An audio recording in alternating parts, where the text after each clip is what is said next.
Let's say I'm allergic. I'm a firm no on strawberry. So here's my ballot.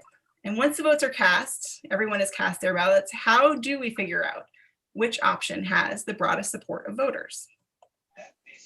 First, we count up everyone's first choice. And if one flavor has the first choice of at least half of New York City, that flavor is the best option. Here we see strawberry has 52%. So it has the majority in the first round. Strawberry wins the day. Even though I'm not a fan of strawberry, I can see it's the clear favorite, so I'm okay with it. But what if no option has more than 50% of the vote? Here we see a different election turnout. Strawberry has only 31% of voters' first choice. And under the old system, the one that we use in the rest of New York State, that means strawberry wins. It's a shame for me, but what about the other 69% of the voters? Are they also dissatisfied with strawberry as the winner? We have no idea. But in New York City, where we have ranked choice voting, because there's no majority in the first round, strawberry only had 31%, we will have an instant runoff. Everyone already said which flavor they would vote for in a next round. So all we have to do is count those second choices. How do we do that? We start by eliminating the flavor with the lowest number of first choice votes. Sorry, pistachio lovers, that's you at 11%, but they still have a voice. Those pistachio votes will go to their second choices. When we reallocate these votes and we give every flavor a little bump, but it looks like Rocky Road got the biggest boost as a second choice of most pistachio lovers, because now strawberry and Rocky Road are tied at 32%. Still, no flavor has majority support, so we do the whole process again, eliminating the least popular flavor. Now it's chocolate. That was my first choice. So now my vote is going to go to my second choice, which, like most chocolatiers, is Rocky Road. So we have new results, but there's still no clear winner.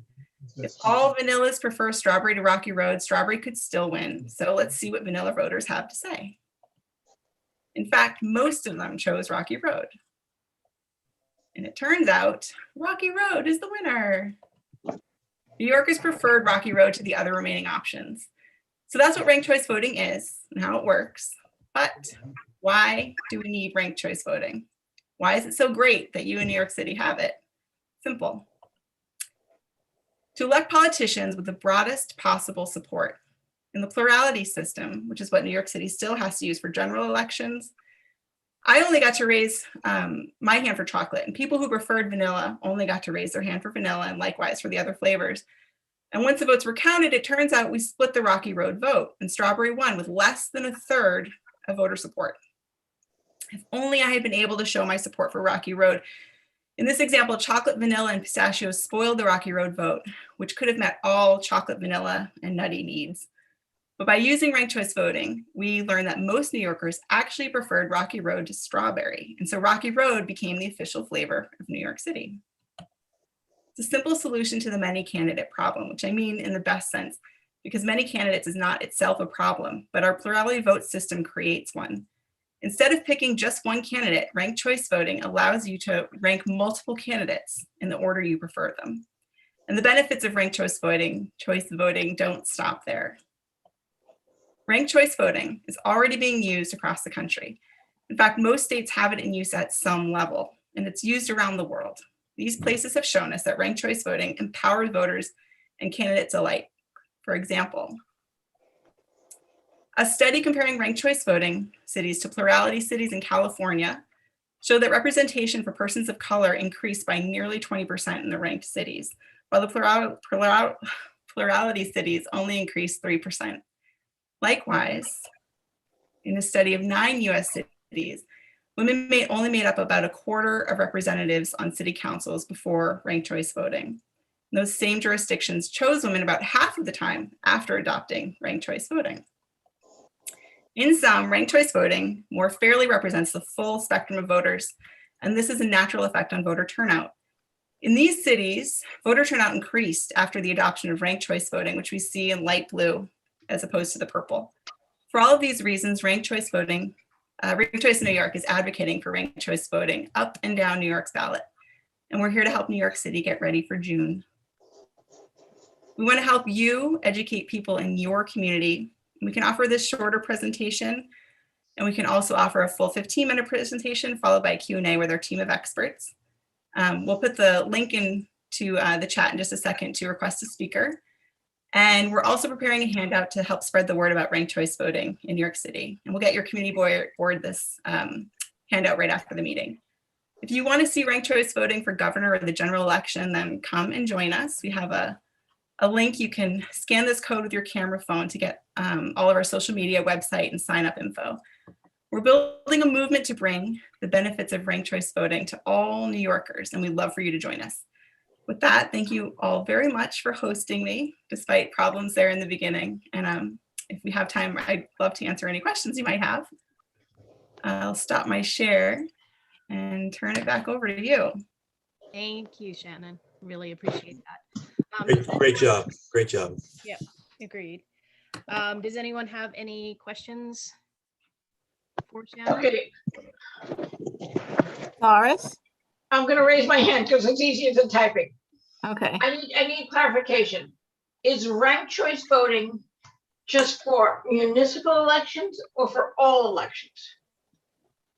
So your special elections in the city and also your primaries will have ranked choice voting, but not all elections. So the general election in November will not have it.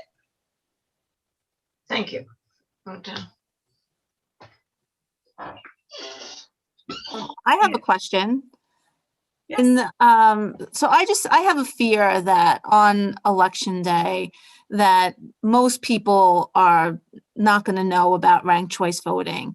So I'm curious as to how it went in the prior, you had mentioned that they're in the Queen's special election.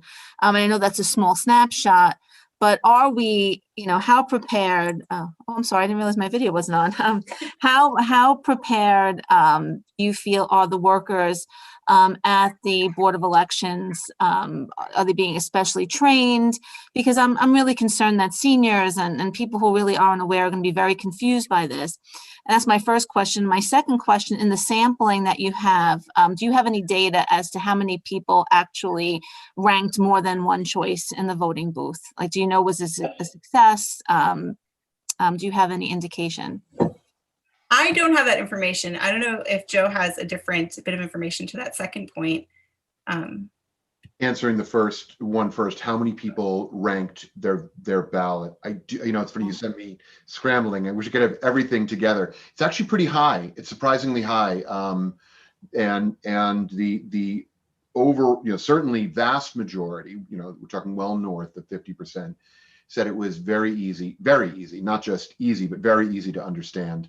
And your question about things like spoiled ballots or election workers being prepared, again, so far, not a big issue. And keep in mind, I think Shannon made the point in the presentation that it's been in use in a number of municipalities across the country as well, that have found that these are not problems. Certainly, like in New York, where we've had fusion voting for years, I actually worked the polls last time. That can be a source of confusion as well. Certainly nothing more than existing challenges with existing ballots. And it also helps. Oh, go ahead. You say you gave a concept, but can you quantify? Can he quantify that? So you're asking for numbers on, like, let's say, like numbers of spoiled ballots or numbers of people who found it confusing or not confusing, that sort of thing? Any quantification, because I don't hear any quantification in your discussion. Yeah, that's fair enough. And what I can do is, let me take a note here. We can send an email to you with some of that information is available.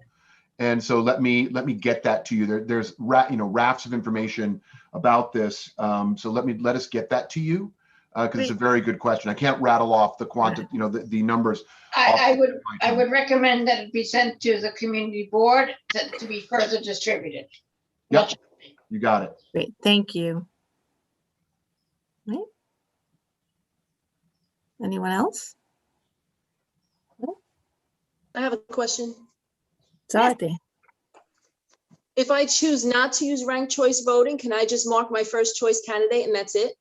Yes, Yes. can. Yeah. If there's no one else in the ballot that you could live with, absolutely. Just put your first choice and that's just fine. I imagine that a lot of people might be doing that, Yeah. just out of confusion. Well, I mean, hopefully so the problem with like people being confused about how to use it, having the poll workers there and the machines that sort of reject over tallied, ballots, I think will be helpful. But you're right. Some people might only put in one because they're confused about how many choices they can put. But we're hoping that with this education that we're offering, and then hopefully a lot of different boards in the city are offering, to get the word out there, people will at least understand that they have this ability and hopefully can understand. And the poll workers will hopefully understand it enough too to be able to inform the voters who are there. Thank Yeah. you. I have a comment.